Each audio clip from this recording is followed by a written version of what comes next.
सामयिक, इतना सामयिक विषय है कि अब इस पर मैं कह नहीं सकता। कल पूरी संसद किसानों के सवाल पर बैठेगी, और एक दिन पहले जब हम लोग यहाँ बैठे हैं, उससे कल की कैबिनेट ने निर्णय लिया कि जो एक साल पहले उसने जो किसी कानूनों की उसने जो प्रस्ताव किया था, जिसे पास किया था, एक हंगामे के साथ हमारे मित्र उपसभापति हरिवंश नारायण जी से मैंने शिकायत भी की थी कि इस तरह से आपने कैसे यह कर दिया।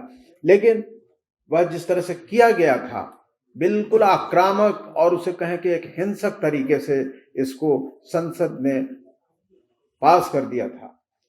किसानों ने लड़कर एक बड़े संघर्ष के बाद, यह संघर्ष एक ऐसे किसानों के ऐसे संघर्ष की याद दिलाता है जैसे कभी माओ ने कोई एक लॉन्ग मार्च किया था, या फिर आज़ादी का संघर्ष जो हमारे देश में हुआ। तो कल हमारे देश की संसद अपने ही किए का पश्चाताप करने के लिए वह बैठ रही है कि जो बिल उसने पास किया था, 3 जो काले कानून के नाम से पूरे देश में विख्यात हो गया, कुख्यात या विख्यात जो भी कहें हो गया है, उसको वापस लेने के लिए वह बैठ रही है। तो हम आज ऐसे उसके पूर्व संध्या पर बैठे।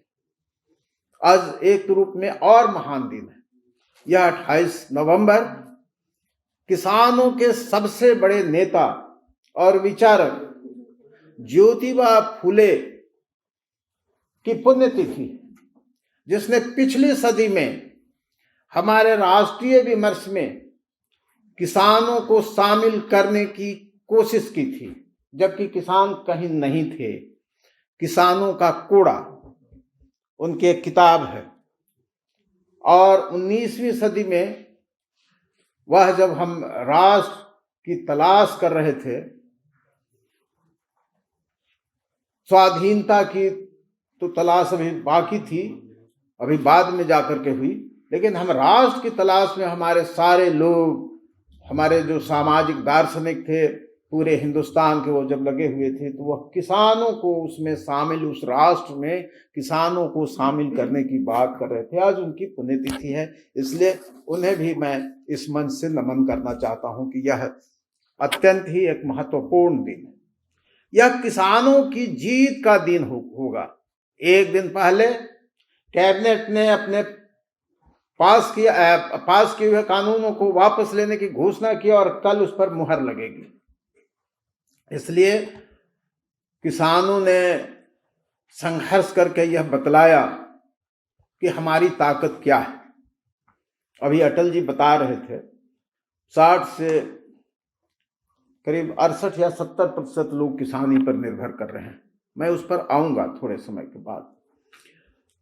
पहले मैं इस बात की चर्चा करूं कि हमारे राष्ट्रीय विमर्श में किसान कैसे शामिल हुए, कब शामिल हुए। यहां आप सब लोग विद्वज्जन हैं। राष्ट्रीय आंदोलन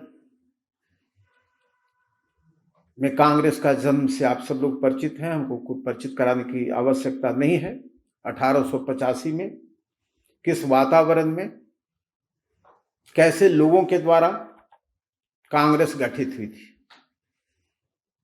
जवाहरलाल नेहरू, जो आपके सूबे से आते हुए राजनेता थे, उन्होंने अपनी आत्मकथा में लिखा, कांग्रेस की पहली बैठक में वह 1912 में पहुंचे थे, और उन्होंने लिखा है कि कांग्रेस बड़े लोगों का एक पिकनिक पार्टी की तरह था। बांकीपुर कांग्रेस हुआ था, जो पटना आजकल बांकीपुर पटना आप कहते हैं। और उसमें लिखा उन्होंने अपनी आत्मकथा में कि वह एक पिकनिक पार्टी की तरह का आयोजन था, जिसमें कोई राजनीतिक विमर्श नहीं था। लोग स्त्री किए हुए कपड़े सुबह शाम बदलते थे, अच्छा भोजन होता था, और राष्ट्र के नाम पर तरह तरह की चीजों पर बातें होती थीं। और उस समय दरअसल एक दरख्वास्त करने की, बार बार लिखते थे लोग, दरखास्त देते थे हुकूमत से कि हमको यह ऐसे कर दो, ऐसे कर दो, कुछ सुविधाएं दे दो। और किन के लिए सुविधाएं? किसान तो दूर दूर तक उसमें नहीं थे। पहली बार किसान राजकुमार शुक्ल एक किसान मिले किसानों से प्रताड़ित एक आदमी, वह गांधी जी से मिलता है। जिन लोगों ने भी वाटनबरो की फिल्म देखी है गांधी, उसमें वह कैसे, जो हमारे मगही जुबान में उसको कहते हैं हुलकना, जिस इलाके का मैं हूं वहां की बोली में एक शब्द है हुलकना, उझकना को हम कह सकते हैं उसे हिंदी में जब कहेंगे। तो वह देख रहा है गांधी की तरफ की, तो हमारी तरह का आदमी कुछ दिखता है, किसानों की धज का कुछ आदमी दिख रहा है और इससे अपनी बातें कही जा सकती हैं। और वो गांधी से मिलता है, राजकुमार शुक्ल अनपढ़ किसान, और वह कहता है कि आप हमारे यहाँ चलिए, हम लोग बहुत किसान हैं वहां और बहुत प्रताड़ित हैं। और गांधी उसकी बातें सुनते हैं, आश्वासन भी देते हैं। गांधी ने अपनी आत्मकथा में लिखा कि वह गांधी से कलकत्ता में भी मिला और उन्होंने कहा कि मैं चलूंगा। और वो चलते हैं, वो आते हैं 17 में, वो बिहार आते हैं और चंपारण में किसान आंदोलन की जो शुरुआत होती है वह होती है। और किसानों ने गांधी को अगर महात्मा बनाया और कांग्रेस को अगर सचमुच राष्ट्रीय मुक्ति के पथ पर अग्रसर किया तो किसानों ने किया था, वह चंपारण आंदोलन से किया था। यह उनकी भूमिका थी। किसानों की भूमिका यह है कि वह राष्ट्रीय आंदोलन, वह कांग्रेस जो वकीलों की पार्टी हुआ करती थी, वह जो सजे धजे अंग्रेजी दांव वकीलों की जो पार्टी हुई थी, उसमें किसान शामिल होते हैं और उसे एक राष्ट्रीय आंदोलन बदल देते हैं। और उसने एक सबसे, गांधी बहुत पढ़े लिखे राजनेता नहीं माने जाते थे, बहुत पढ़े, उस समय उनसे काबिल लोग, फिरोज शाह मेहता और दूसरे अनेक काबिल लोग थे जो काफी पढ़े लिखे थे। और एक साधारण एक इंसान को महात्मा बना करके उसने 1920 तक, वह गांधी युग जहां से शुरुआत होती है, वह 1920 में गांधी युग की शुरुआत कर दी। वही कुछ समय है कि जब हमारे प्रेमचंद ने लिखना शुरू किया है। मैं समझता हूं कि वीरेंद्र जी यहाँ बैठे हैं, 1919 में उन्होंने जो रंगभूमि उनका आया था, 21 में, तो वही समय लगभग वही 20 का लगभग का समय है। मैं तो वह प्रेमचंद किसानों को लेकर के साहित्य के कोमल कांत दायरे में प्रवेश करते हैं, जहां राष्ट्रवाद की कड़ाम कड़ाम कविताएं लिखी जा रही थी केवल, या फिर वह उस समय छायावाद अभी कुछ धीरे धीरे अपना कदम बढ़ाने की कोशिश कर रहा था। तो वह समय वह प्रेमचंद उनके एक लेखक के रूप में, किसानों के प्रवक्ता के रूप में, वह साहित्य में उनकी आवाज को रखते हैं। आप 30 का दशक लीजिए, 1930 के दशक में राष्ट्रीय आंदोलन जब सगुन आकार लेने लगा, आंदोलन होने लगे, जेल भरे जाने लगे, और एक वामपंथी रुझान जो 10 साल पहले 1917 में बोल्शेविक क्रांति हो गई थी, उसका असर यहाँ पड़ने लगा। वहाँ रूस, यहाँ हिंदुस्तान में 20 में भी एक एक्साइल कम्युनिस्ट पार्टी बन चुकी थी। बाहर में कम्युनिस्ट पार्टी छोटे तौर पर ही सही बन गई थी, लेकिन कायदे से 1925 में कम्युनिस्ट पार्टी यहाँ बनती है कानपुर में, आपके बगल में। और 1930 के दशक में CSP, कांग्रेस सोशलिस्ट पार्टी का जन्म होता है। इस बीच आपके अवध में किसान आंदोलनों की जो परंपरा शुरू हुई थी और जो विस्तार हुआ था बाबा रामचंद्र और दूसरे आंदोलनों का, उस सब लोग उससे परिचित हैं। और लिखा है उन्होंने, जवाहरलाल नेहरू ने, कि कैसे उस किसान आंदोलन ने मुझे भयमुक्त किया, आभार स्वीकारा है उस आंदोलन का, कि कैसे हमारे व्यक्तित्व के निर्माण में उस आंदोलन का एक असर पड़ा। 1930 के ही दशक में, 36 में, जब जवाहरलाल नेहरू कांग्रेस के अध्यक्ष होते हैं, पहली बार उन्होंने किसानों का मामला उठाया, कांग्रेस में उठाया, और बड़े अफसोस के साथ कहा कि आज हमारे उत्तर प्रदेश के तो किसान आंदोलन या उत्तर प्रदेश कांग्रेस कमेटी में, कार्य समिति में एक भी किसान का प्रतिनिधि नहीं। पहली बार उन्होंने कहा कि पूरे कांग्रेस में किसानों के प्रतिनिधि नहीं दिख रहा है। यही समय था जब NG रंगा अपने तरह का एक आंदोलन कर रहे थे दक्षिण में, और हमारे बिहार में स्वामी सहजानंद सरस्वती आंदोलन कर रहे थे। वहां पिछड़े किसानों का एक आंदोलन त्रिवेणी संघ के रूप में चल रहा था। वह देश के दूसरे बंगाल में, जिन लोगों को पता नहीं है, बंगाल में सबसे बड़ा किसान आंदोलन हुआ था फजल हक के नेतृत्व में। और 1937 में जो सरकार बनी थी, यहाँ सब लोगों को ध्यान देना चाहिए, 1937 में जब सरकार बनी थी तो वहाँ सबसे बड़ी पार्टी जो उभर करके बंगाल में आई थी वह थी कृषक प्रजा पार्टी। वह फजल हक के नेतृत्व वाली पार्टी थी और 2 सीटें कम आई थी कांग्रेस को उससे। वह कांग्रेस से मिल करके उसने सरकार बनाई। फजल हक वहां के उसमें प्राइम मिनिस्टर कहते थे। बंगाल संयुक्त था। और आपको यहां एक बात बता दूं, जरा विषयांतर होकर के हस्तक्षेप कर दे रहा हूं, अंग्रेजों ने भारत का बंटवारा नहीं किया था। बंटवारा 2 का हुआ था। वह बंगाल का हुआ था और पंजाब का हुआ था। वह पंजाब का बंटवारा पाकिस्तान, एक वो पश्चिमी पाकिस्तान बना और एक पूर्वी पाकिस्तान बना। भारत का बंटवारा मैं नहीं मानता हूं, इसको इतिहासकार लोग देखेंगे। वह दोनों किसानों के कारण, किसान आंदोलन इन्हीं दोनों जगहों पर सबसे ज्यादा महत्वपूर्ण ढंग से था, इसलिए इन दोनों का बंटवारा हुआ था। मित्रों, मैं फजल हक की भूमिका को मैं बता रहा हूं कि 1937 में जब वह आए तो उन्होंने सबसे पहले कहा कि मैं चाहता हूं कि जमींदारी उन्मूलन कर दूं। कांग्रेस के नेता थे शरद बोस, जो सुभाष चंद्र बोस के छोटे भाई थे। नहीं, बड़े शरद बोस बड़े भाई थे, सॉरी। तो इन्होंने विरोध किया, क्योंकि बंगाल की स्थिति थी कि वहां जमींदार लोग थे हिंदू और किसान लोग थे मुसलमान ज्यादातर। इसलिए जो किसान थे वो चाहते थे कि जमींदारी उन्मूलन हो, और जो कांग्रेस जो थी वह कहती थी कि जमींदारी उन्मूलन नहीं हो, इसको सस्पेंड रखा जाए। दूसरी समस्या थी हमारे अवध के इलाके की थी, जहां हम बैठे हुए हैं। यहां मुसलमान लोग जमींदार थे और हिंदू लोग किसान थे।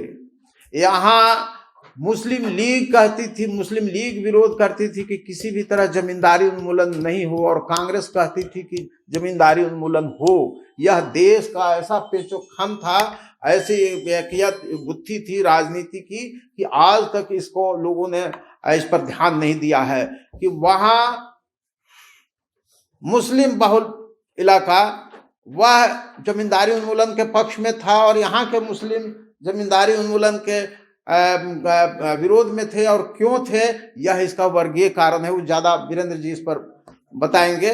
वह इस कारण था कि वह वर्ग, वहां का जमींदार हिंदू थे और यहाँ का जमींदार मुसलमान थे। आज बार बार जो कश्मीर की बात होती है, कश्मीर में क्या हुआ है, कश्मीर का झंडा जिसको लेकर के लोग कहते हैं कि बहुत बड़ी चीज है, एक ही जगह तो सोशलिस्ट झंडा था जो खत्म अब हो गया।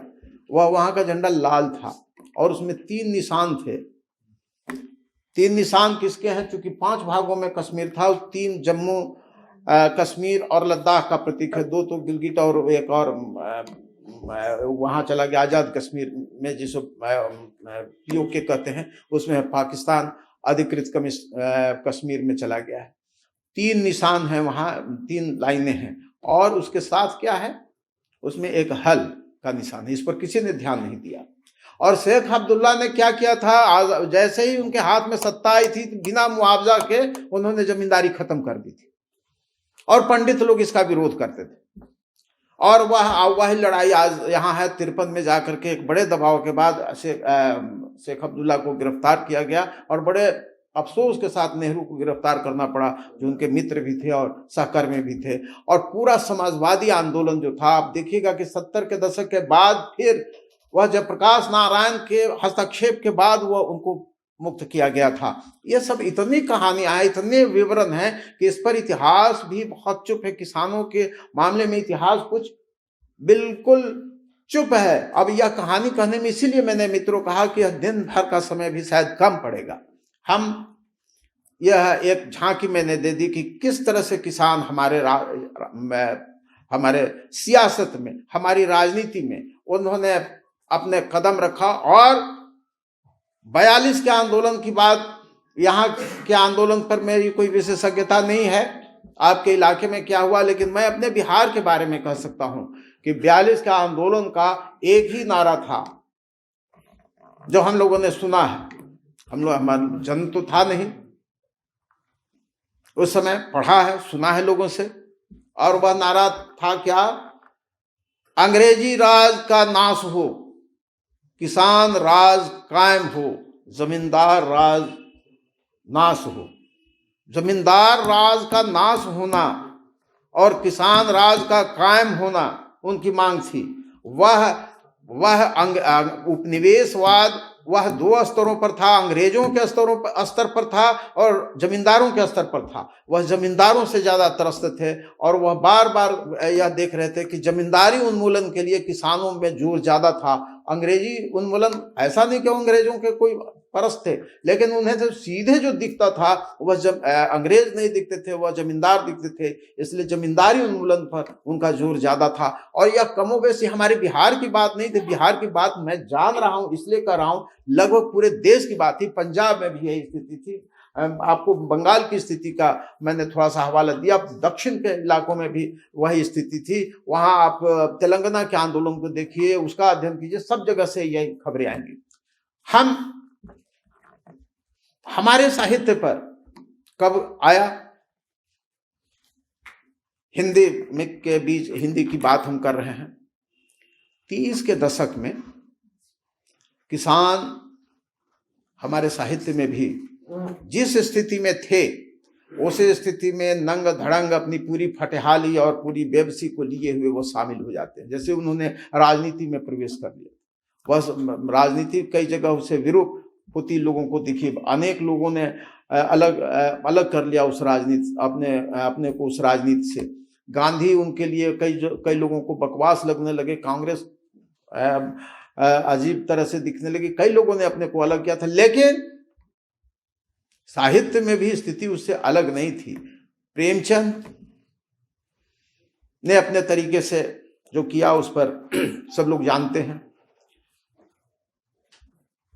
सीएसपी, कांग्रेस सोशलिस्ट पार्टी 1934 में बन गई थी और इन लोगों ने कहा कि यह जो राज तो आएगा, अंग्रेज जाएंगे, लेकिन वह राज सुराज कैसा बनेगा? वह राज जमींदारों का होगा। यहां पूंजीवाद तो बहुत मजबूत था नहीं, लेकिन फिर जो पूंजीपतियों का होगा, बड़े लोगों का होगा या किसानों का होगा, यह बहस चली थी। और इस बहस को सबसे ज्यादा समाजवादियों ने धार दिया था। और आप देखेंगे रेणु ने ठीक आजादी के तुरंत बाद जो पहला उपन्यास लिखा, महिला अंचल, तो उसमें एक किसान परिवर्तित रूप में आते हैं। आप देखिएगा कि यह जब किसानों के बीच वह जब रेणु की बात होती है तो रेणु को कुछ लोगों को आंचलिक और स्थानीयता, उसमें रागात्मकता, और अभी कुछ हमारे पिछले सत्र में कहा कुछ लोगों ने कि उनमें एक रूमानियत थी। आप देखिए रेणु एक और भी संदेश देते हैं साहित्य के द्वारा। 19वीं सदी में हमारे ग्राम समाज पर कार्ल मार्क्स ने भी विचार किया था और उन्होंने लिखा था कि ये जो हमारी जो पोएटिक जो विलेजेस हैं, ग्रामीण बस्तियां हैं, इसमें पुराने तरह के औजार काम कर रहे हैं। पुराने तरह के जो काम कर रहे औजार, वह एक ऐसी परिस्थिति, एक ऐसा स्वावलंबन की स्थिति पैदा करते हैं कि वहां सामाजिक गति की संभव नहीं हो पाता है। सामाजिक गत्यात्मकता वहां शून्य हो गई। उसके कारण जात पात छुआछूत की स्थितियां वहां पैदा हुई हैं। जो लोग कहते हैं कि कार्ल मार्क्स ने यहाँ की जाति व्यवस्था पर विचार नहीं किया था, मैं तो समझता हूँ कि सबसे पहला और सबसे गंभीर विचार की जो शुरुआत की थी उसमें मार्क्स थे। और यह 1857 से 60 के बीच में उन्होंने लेख लिखा। 1863 का लेख था वो। 1863 का है, 53 का है। अच्छा, ऑन इंडिया एक किताब है, वह हम बहुत पहले पढ़ी थी, उसमें 8 लेख हैं उनके। हाँ, वह किसानों की स्थिति को देख रहे थे कि वह जो उनके जो पुराने औजार के माध्यम से जो वहाँ उत्पादन के जो पुराने औजार हैं, वह किसानों की इस काव्यमयता और उसके सुस्त बनाने के लिए, और उन्होंने ओरिएंटल डिस्पोटिज्म जो पूरब की निरंकुशता है उसके लिए जवाबदेह इसको माना है। और उसके टूटने पर वह एक सुख का भी अनुभव करते हैं। वो कहते हैं कि अंग्रेजों ने आकर के उस अवलंबन को तोड़ा है। और गेटी की एक पंक्ति वह कोट करते हैं कि वह दुख महान है जो एक महान सुख को जन्म देता है। तो हम जैसे लोग यथास्थिति नहीं चाहते। हम नहीं चाहते कि किसान वैसी ही ये स्थिति में रहें जो पहले थे। नहीं, गांव बदल रहे हैं, आज के गांव बदल रहे हैं। बहुत लोगों को लगा कि ये जो किसानों का यह हुआ है, बहुत लोगों ने, पत्रकारों ने भी कहा कि तो ट्रैक्टर वाले किसानों का आंदोलन है भी कुछ बात यह है। यह अलग बात है कि यह स्थिति, इस पर हम उस गंभीर राजनीति पर अभी नहीं आना चाहेंगे। वह भूमिहीन किसानों की समस्या अलग है, उनकी समस्या अलग है, उसमें भी फिर बंटवारा होना है। लेकिन अभी तो सीधे मुकम्मल किसानों के को हाशिए पर धकेलने की बात की जा रही है। और सबसे बड़ा सवाल होता है कि उत्पादन संबंधों का क्या होगा, उत्पादन का आप क्या करोगे। जो कारखाने उत्पादन होते हैं, फैक्ट्री में जो उत्पादन होते हैं, उसके दाम तय करने की अलग नीति होती है। यहाँ जो गांव का जो उत्पादन होता है, गांव में जो चीजें हमारी होती हैं, आज दूध कैसे बिक रहा है, दूध के उत्पादन में क्या क्या चीजें लगता है। एक बार मुझसे एक रिक्शा वाले ने पूछा था, उसका जब भाड़ा पूछा तो कहा कि यह पेट्रोल से नहीं चलता है हुजूर, यह खून से चलता है। खून की कीमत और वह जो एक दूध जो पीते हैं, अभी भी मैं समझता हूं कि 40-42 रुपए लीटर होगा। अब पेट्रोल कैसे है। अब आप देखिए कि हम उत्पादन संबंधों, उत्पादन जो करते हैं किसान, वहां समस्या है। बार बार यहाँ हमारे अभी जो टिकैत जो हमारे किसानों के नेता थे, वो बार बार एमएसपी पर जोर देते हैं। ये एमएसपी पर अभी अटल जी बोल रहे थे कि बहुत सारे लोग बिहार और यूपी के तो लोग जानते नहीं है कि एमएसपी क्या होता है। बिहार में हम स्थिति बतावें, उस पर मैंने थोड़ा सा काम किया था। नागेंद्र जी बैठे हुए हैं, हम लोग कुछ काम करते रहते थे। बोर्ड लगा देगा जहां खरीद वाला जो है इतना छोटा एक बोर्ड लगा देगा जहां खरीद केंद्र है, और एक बिचौलिया ताकत है जो वहां से किसानों से खरीद लेगा। अगर 1000 रुपए है तो किसानों से वह 600 रुपए खरीदेगा क्विंटल, और यहाँ आकर के उसको 1000 रुपए बेच देगा। 400 रुपया किसकी टेंट में जाता है, उस बिचौलिए की टेंट में जाता है। और इस पर जो पॉलिसी होती है, इसीलिए बाजार समितियां हमारे यहाँ बनी थी, और बाजार समितियों को एक कानून से 2006 में निरस्त किया गया। उसमें हाउस में का मेंबर मैं भी था। हम लोगों ने विरोध किया, उस पार्टी में था जिसका जो ये प्रस्ताव निरसन कानून को ला रही थी। और वहां से हम लोगों ने यह किया था कि इसको नहीं होना चाहिए, क्योंकि करीब 1500 एकड़ जमीन, बाजार समितियों की जमीन जो है वह किसके हाथ में देने की बात थी।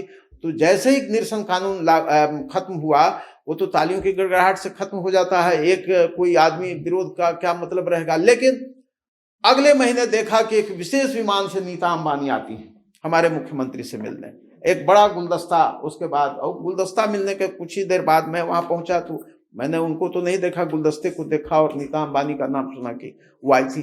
चूंकि 1500 एकड़ जमीन पर वह सब शहरी क्षेत्र में आ गया है, उस पर उनकी नजर थी और उनको देने की तैयारी थी।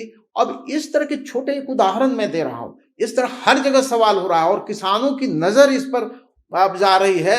और इसलिए जो 3 कानूनों पर किसी ने, पढ़े लिखे लोगों ने उस पर आवाज नहीं उठाई, उसका विरोध नहीं किया, राजनीतिक दलों ने तेज विरोध नहीं किया, चुप लगा गए। वह अनपढ़ किसानों ने, जो वह अनपढ़ थे, वो लोग, उन अनपढ़ किसानों ने, जिसे हम सामान्य तौर पर अनपढ़ कहते हैं, उन लोगों ने, मेहनतकश किसानों ने 1 साल भर लगातार पूरे साल आंदोलन करके, धूप घाम बारिश सब बर्दाश्त करके उस अपनी जीत हासिल की है। जब इमरजेंसी लगी थी, इमरजेंसी के तुरंत बाद रघुवीर साहब ने कहा था कि भारत की अनपढ़ जनता ने पढ़े लिखी जनता को मुक्त कराया है। अनपढ़ जनता ने भारत के पढ़े लिखे लोगों को मुक्त कराया है। आज अनपढ़ और उस मेहनत कश, और सीधे कहें गांव में रहते हैं तो गंवार कहेंगे, गंवार लोगों ने फिर एक बार भारत को राजनीतिक मुक्ति दिलाई है, दिशा दी है कि भारत को कहां जाना है। हम नहीं कहते हैं कि गांव में अपने नए तरीके का बदलाव नहीं होना चाहिए। आज के गांव उस तरह के नहीं हैं जो प्रेमचंद के समय में गांव थे, जो रेणु के समय में गांव थे। आज के समय के सामाजिक संबंध, उत्पादन के संबंध, राजनीतिक वहां के संबंध सब कुछ बदल रहे हैं, और यह नहीं दिख रहा है लोगों को। अब देखिए वहां गांव में कहीं बैल नहीं है, कहीं बैल नहीं है, ट्रैक्टर ने उसका स्थान ले लिया है। उत्पादन में वहां जो मनरेगा का कार्यक्रम चला है, मजदूर बहुत महंगे हो गए हैं, और किसान जो भूमिधर किसान है, जो भूमि खाता में जिनके जमीन है, वो उन्होंने खेती करनी बंद कर दी है। वह सारी खेती अब कर रहे हैं वहां के भूमिहीन किसान, प्रैक्टिकल में वह खेती कर रहे हैं। बिहार में एक भूमि सुधार कानून लाया गया था, हुआ कि वह कम से कम उसके आखिरी जो भूमि संबंधी जो पर्चा होता है गवर्नमेंट के पास, खतियान जिसे कहते हैं, उसके कैफियत खाने में 8वें कॉलम में तो उस वास्तविक किसान का नाम दर्ज किया जाए जो मूलतः जिसे भूमिहीन कहेंगे, लेकिन दरअसल खेती वह कर रहा है। तो इन संबंधों पर अभी कोई जोर नहीं है। यह मैं कहूंगा कि हमारे सामाजिक राजनीतिक विमर्श से ही किसान गायब हो गए हैं। इसलिए इन किसानों के जीत को हम एक बड़ी उपलब्धि मानते हैं। और साहित्य में जब हम राजनीति या किसानों की उपस्थिति की बात करते हैं, तो वह प्रेमचंद से जो शुरू हुआ एक सिलसिला है, वह जब आता है रेणु के यहाँ, तो कहा जाता था, पूरा यूरोपीय मिजाज था। वह कहता था कि भारत में जातिवाद है, बढ़ती हुई दुनिया है, वहां लोकतंत्र सफल नहीं होगा।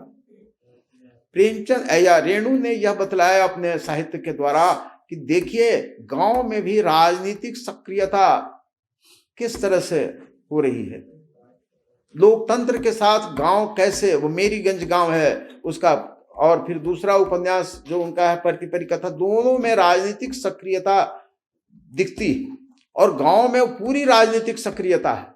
और आज भी देखिए कि हम बिहार की बात कर रहे हैं, यहाँ की राजनीति पर मेरा अध्ययन है, गांवों से बार बार बीजेपी पीट जाती है, और वहां सोशलिस्ट और दूसरे लोग, कम्युनिस्ट लोग वहां से आगे आ जाते हैं। शहरों में वो जो जहां ज्यादा बुद्धिमान लोग हैं, वहां बीजेपी जीतती है। बीजेपी जीतने का जो क्षेत्र, जो एरिया जो है वहां शहरों में, हमारे बिहार में तो यही है। यहाँ के बारे में मैंने कोई विशेष अध्ययन नहीं किया है।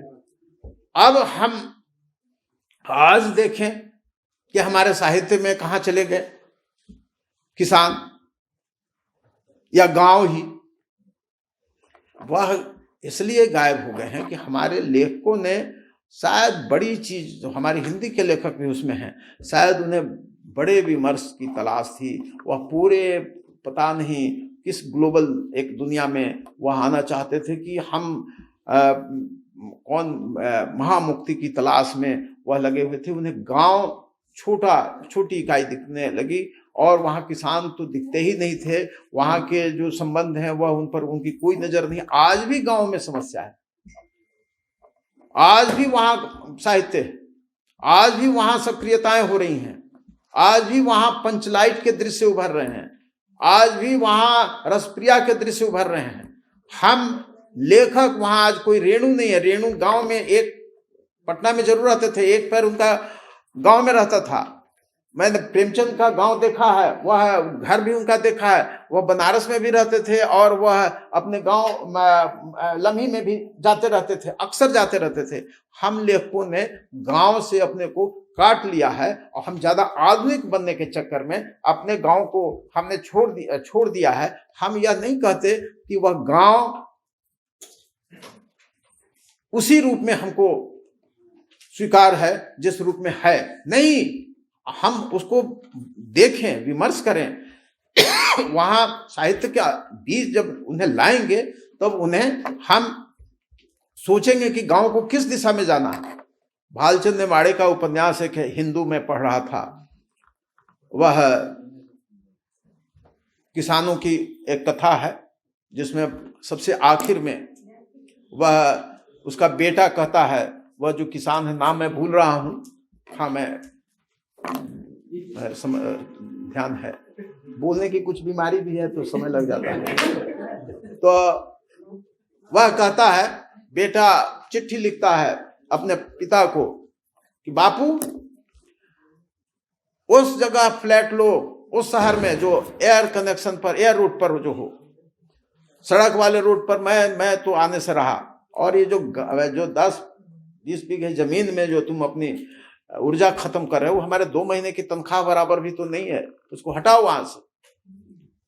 अब यह एक कंट्रास्ट कैसे चल रहा है, यह साहित्य में सवाल उठा रहा है। भालचंद ने बड़े सवाल उठा रहे हैं, वह एक सवाल हमारे सामने है, हम उस रोशनी में समस्याओं को देखेंगे।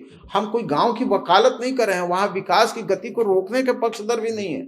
हम चाहते हैं कि किसानों के साथ हमारा साहित्य एक रागात्मकता पैदा करे, उनके साथ हम अपना एक तादाद में स्थापित करें। हम बिल्कुल उन्हें वैसे ही किनारे नहीं कर दें जैसे हमारी संसद ने छोड़ दिया है, हमारी सियासत ने छोड़ दिया है, हमारे विमर्श, पूरे सामाजिक विमर्श ने छोड़ दिया है।